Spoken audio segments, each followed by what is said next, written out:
I wanna start in a very weird way, yeah? So let's talk as if we are like talking to each other, yeah? Like we're Mm, not actually recording, okay? yeah. Okay, we're starting. I'll start. Okay. No, no, I start. I start. Okay, you start. Okay, you start. You start. It's okay. I will follow up. Okay. Okay.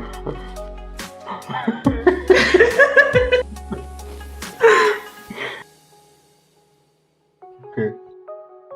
Um okay. Welcome back to No Boundaries, and this is the Who's Next series with ABD and Fardan. In this series, we interview young professionals who have worked and lived in more than one country. And in today's episode, we are interviewing an individual who studied for electrical engineering, works as a while as an engineer, but now he's working as a journalist. And that is Shadab. Hi, Shadab. How are you doing? Hi Fardhan, hi ABD. I hope you all are doing well. I'm fine. How about you all? How are things? Yeah, I'm doing great. And Abdu?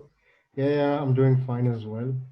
Thank you, Shadab, for coming in such a, hectic schedule, I guess, for you. Uh, Yeah, Thank you so much for having me here. This is my first experience being a guest, so I'm yeah, excited about it. Thank you so much for having me here. yeah. Usually, I guess you are the ones who ask the questions, and now it's the reverse manner, I guess. Right. Yep.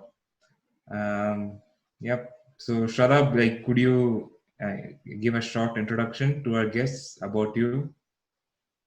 Yeah, sure. So basically, I'm currently working as a sports journalist, and I've been working as a sports journalist for more than 2 years now. Like you said in the introduction, yeah, I have an electrical engineering degree from Delhi Technological University, and then I switched to journalism. I did a PG diploma course in journalism, so that's how I'm here. And other than that, I have lived in, currently I am based out of New Delhi, India.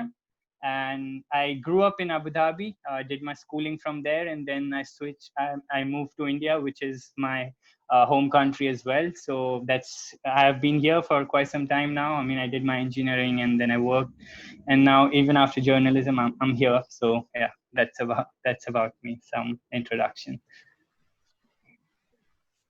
Yeah, that's So, interesting. yeah, that's very interesting. So, talk to us a little bit about your primary school, like growing up in Abu Dhabi. How was it like? How was the culture over Uh, there? it was it's something like whenever I look back about my life in Abu Dhabi, it's one of the best times I've lived. I would say, especially when you talk about culture, because growing up in UAE and in Abu Dhabi, it was the most striking feature about that was the multicultural environment. Like my neighbors were French and Jordanians first, and then an Egyptian family came over. We were Indians, so that's how we grew up. And on festivals we would be sharing sweets and things, and these were delicacies not from my next door neighbor who shares the same culture. This is like continents apart. Like Egypt is in Africa, France is in Europe, and then we are Indians from Asia. So that was one striking feature of my primary school, going to school. And I did my schooling from Abu Dhabi Indian School. And uh, interesting part about my school as well, like as a lot of people would know, that India itself is a very diverse country. So I come from northern part of the country, and in my school I had people from across the, like across India as well, and who spoke different languages.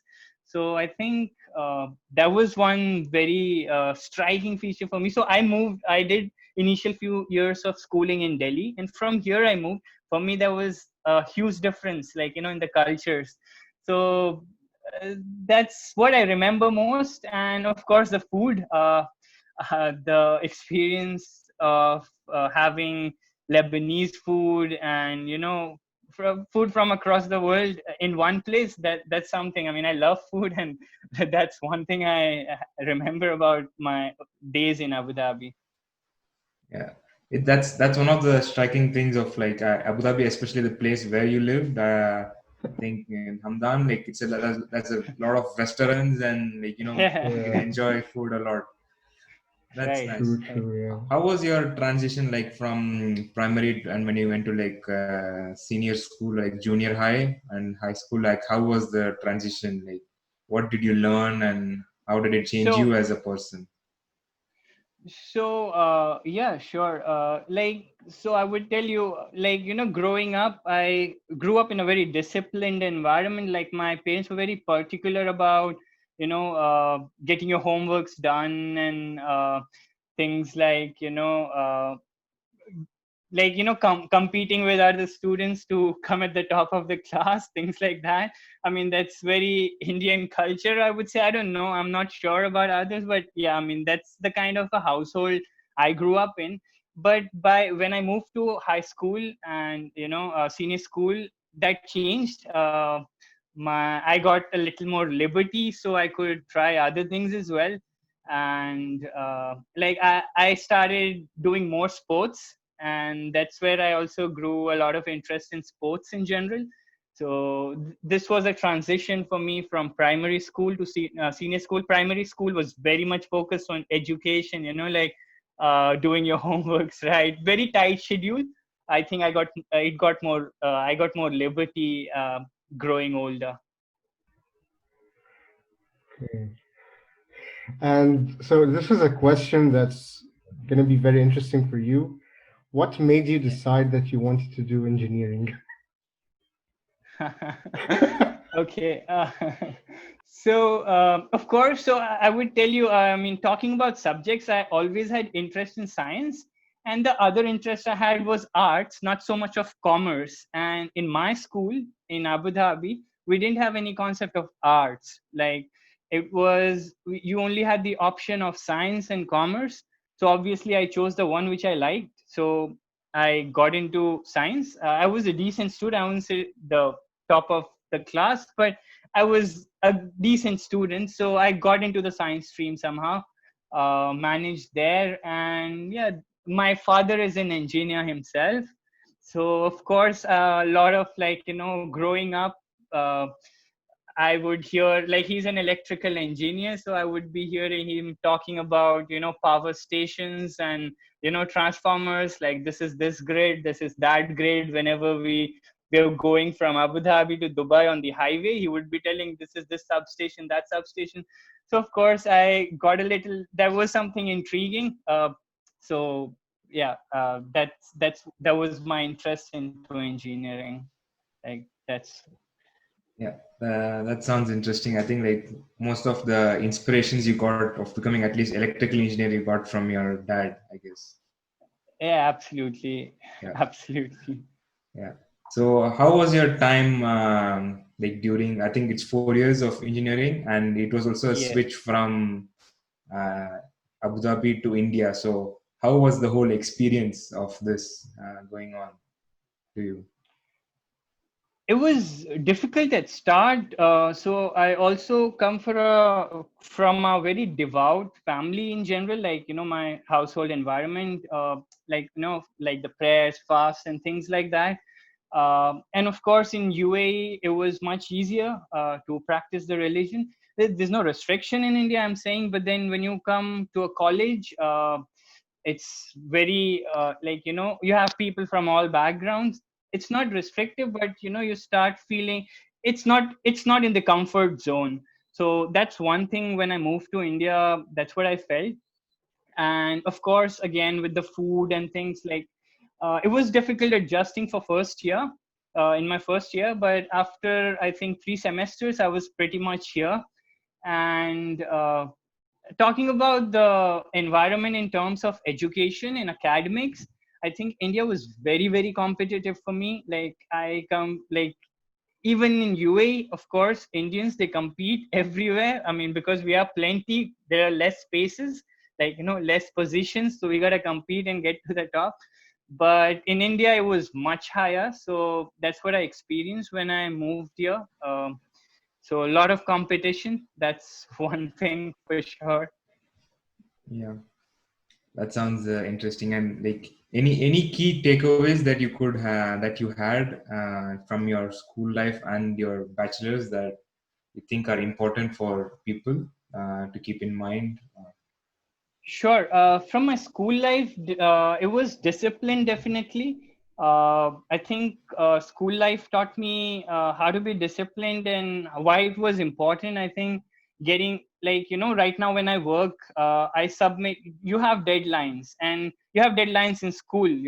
We don't understand that much. Like, a homework is a deadline, and you have deadlines at work, but at work, you got to meet those deadlines. But if you have that whole discipline throughout your life, it makes things easier. And I think that's one important, like, takeaway for me from school. Another one would be leadership. I think a lot of, like, especially while I was doing sports and other cultural extracurricular activities, I developed the leadership skills. And I think that's really important when you come into the your professional life, to especially when you're in charge of projects, when you're given charge of projects and things which are thrown at you. When you have the leadership skill, it helps a lot. And I think one important takeaway from my engineering life would be the networking. So a lot of the jobs I've got, like, I have had three jobs. So a couple of them I've got them through networking, and I think that was very important. I wasn't much aware of that when I was in school. So in college, it was all about networking, knowing more people going across the world to study, and them, I mean, them learning, them knowing about different opportunities, and then sharing, what skills are working right now in which part of the world or which part of the country, and what opportunities are available. So yeah, three takeaways. Yeah, that's very, very interesting. And I think Fardan and I have also experienced something similar to these things. At one point in your life, did you like realize that engineering was not the best thing for you? Right. So it was like I started working as a sourcing engineer, basically taking care of operations for a company which I just started up 4 or 5 years ago. So they were pretty new in the business. And I did work for a year and a half with them. And I felt that that wasn't for me. There was a calling for me, like, it was something, I didn't feel at ease. I didn't feel like this is what I wanted to do all my life. So that was during the job, like the first job I took after engineering, and that was when I felt that. And why did you transition from engineering to journalism? Why journalism? Sure. So I read a lot as a kid as well. A lot of magazines and newspapers, not so much of books. So, Okay. I had that interest of writing, and I did write food reviews before on Zomato, and they were doing well. And then what happened was, I did listen to a few journalists. Like, I'm not sure, like, you must have heard of Mehdi Hassan from Al Jazeera, Yeah. and I liked his style of probing. So I thought, and journalism course was 1 year, so I was like, let's do this. There's nothing to lose, and if it works, it works. If it doesn't, you always have a backup. You're an engineer, so Yeah. so Yeah. that I was have I have I have one thing to say about this. That's exactly yeah, what my sure. dad said. So when I was actually going to bachelor's, he told me just go for Yeah, engineering. If you don't, if you right. and then just do whatever you want. If you fail in Whatever, whatever, right. if you fail in anything else, just go back to engineering. So, Absolutely. So similar thought by my father as well. He was like, just get your engineering done, then do whatever you want in life. So yeah, yeah, yeah, that's I how think I it's the ended fun. up doing. It's a funny thing. Like even I don't know if you have a saying like that, but in India, you become an engineer first, and then you decide what you want to become. It's True, that's why true. we produce a lot of engineers. There are a lot of engineering colleges for some reason. Agreed. Right. Yeah, and like how did you go about? I mean, taking the path of the journalism route, and what was the obstacles that you faced personally and from your family? Because it's not a easy thing to do, right? Switching suddenly from engineering to something else. Absolutely. See, first of all, it's not lucrative. So that's one important thing what families look for. And journalism, especially starting out, is not lucrative. It might be later down, down your career, but the switch to journalism was difficult because I had no background of it. Like, none in my family. Everybody has been doing science and engineers and doctors, So I wanted to do something different. I did get good support. I mean, I would like to, in this show, I would like to thank my parents as well. They always supported me in my passion. So they didn't say don't do it because I told them I'm doing this for 1 year, maybe because of that. So they just took it as a break. So that's how I ended up in journalism. And over there, I think one important thing was, so I learned a lot about liberal politics and liberalism in general, because that's what journalism generally stands for: equal rights for everyone and a free society. So I didn't have much idea before that. I didn't have much idea about history of the country and a lot of political movements. About I didn't have much idea about that. So that's one thing I learned in journalism, and it was a struggle, of course, but alhamdulillah, thanks be to God, I ended up topping that course. So where there were people from arts background as well. So yeah, I think that was my calling, and alhamdulillah, I mean, the transition was good. Yeah. And one more thing that I always wanted to ask you was, I mean, you are from Delhi, right? It's the north, and you did your journalism course in Kerala, and then you worked in Tamil Nadu, right? So if the both are in the Yeah, south. so That's a really different so experience because I've been to Delhi and I didn't like Delhi's atmosphere. I don't know how about you, but then how was your right. feeling of living in the south and working there? Right. So my journalism course was basically, it's an institute in Delhi, and they have campuses in different places. So basically, you everything is from Delhi. So it was a good experience living in the south. Of course, I got my job from campus itself. That was in Tamil Nadu. Amazing experiences. It's different part of India, of course. Delhi is people in Delhi are much loud. People in the south of the country are they're softer. That's what I felt, and they were more welcoming as well. That's I love the period I spent in the southern part of India. yeah. So, if your advice can reach millions of people, what is something that you would like to say? It's funny, but I mean, I would say what I want to say is funny. That's what I feel. I would say subscribe to my podcast, but otherwise, because I'll get 1 million subscribers if I can. But otherwise, I would just say you should always have a vision in your life, and you should work towards that. And I would also like to say one more thing, that is support each other, because especially being in the creative field, it's very difficult for us to do things on our own. Like, especially like now you have a podcast, I have a podcast. It's important to be supporting each other in the journeys, and because if we support each other, I'm not losing anything, and if somebody else can gain from me, that's something I feel is important, and it would be helpful for others. And if we all have that attitude, everyone is a winner. Yes, yes, it's extremely true. Yeah. Since you mentioned about your podcast, can you tell us more about your podcast and like what is the theme and what kind of people do you invite? Yeah, sure.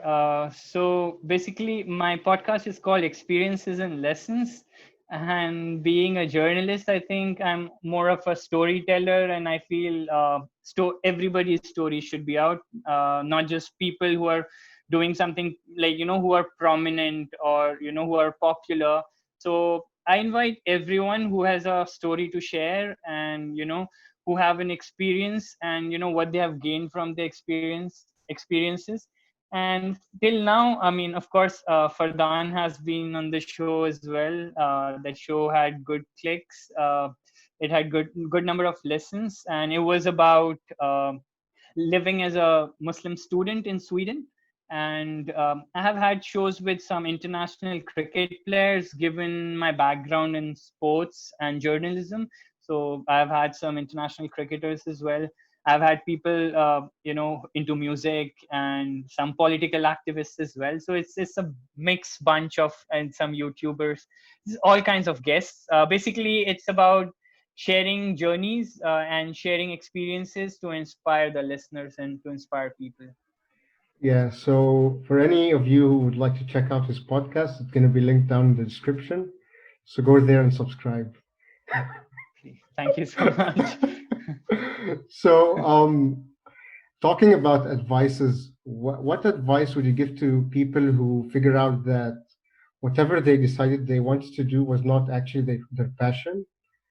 What do you tell them to do? Do they continue in that field or do they switch? uh, Depends. A lot of factor works there. It's not very easy switching from a passion to another one, especially it's a difficult thing. The transition is never easy, because when you do a course, even if you say engineering, you have a vision, and suddenly the vision changes because you have discovered something new. So it's not easy, but I feel if you have the backup, if you have a backing, if you can take a risk, and of course it's risky, then you should go forward, go ahead. But if it's not feasible, it's not feasible for everyone. So if it's not feasible, then do the thing which is conventional. I'm being diplomatic here, but I think that's the truth. It's not easy to switch.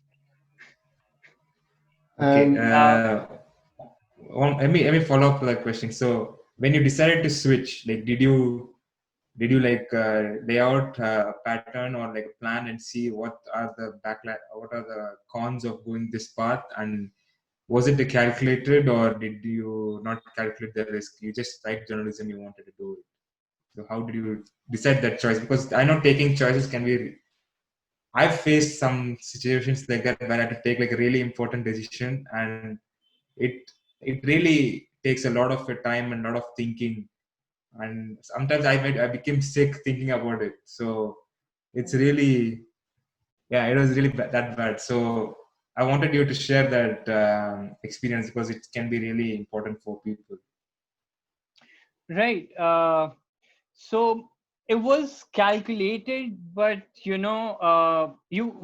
as human beings, we calculate a lot of things, but we don't have everything in our hands. I have started to understand that now, as a 28-year-old. I mean, about to be 28. But I've tried to understand, I have understood that everything is in our hands, but we got to make the best of the opportunities we have. So it was a calculated move. I did switch to journalism because I was getting the college I went to, Indian Institute of Mass Communication, was one of the good colleges in India. So I knew coming out of there I would get jobs in the media organizations. It was just about doing well, and that was the challenge. And I think, yeah, for me it was calculated, but at times, but I wasn't sure where it would take me after I was done with the journalism. But I ended up being in the media, and it's been over 2 years, and I love it here. yeah, so what advice would you give to parents or grown-ups who have like children, and these children change their passion or want to go into a field that is not acceptable by their parents. Right. It's depends why it isn't acceptable. If the reason is genuine, of course, the kids should also listen. But otherwise, I mean, at times, like I said, parents get persuasive about careers which they have thought uh, in their heads about their kids. But it's the kid's career. It's the child's career. It's not the parents. So they should get that opportunity to decide what they do in their life. I mean, the children, because parents shouldn't force anybody to take up anything, be it engineering or any other field. Because wherever you have the passion, I feel you will give your 100%. You will put in all your efforts, and that's what would take you forward. And because we talk about hard work, but if you don't have the passion, the hard work doesn't come in. So it's important that children are allowed to follow their passion. Okay. That's a really interesting advice, and I think all the parents, especially the Asian parents, if I can categorize them, can keep this in mind, and allow your children to do what they like at least. And like, I mean, if it's something really weird career path, I mean, they have to, like, again, as you said, advise them in a good manner. We have reached the end of the episode. Thank you so much, Shadab, for sharing your experiences.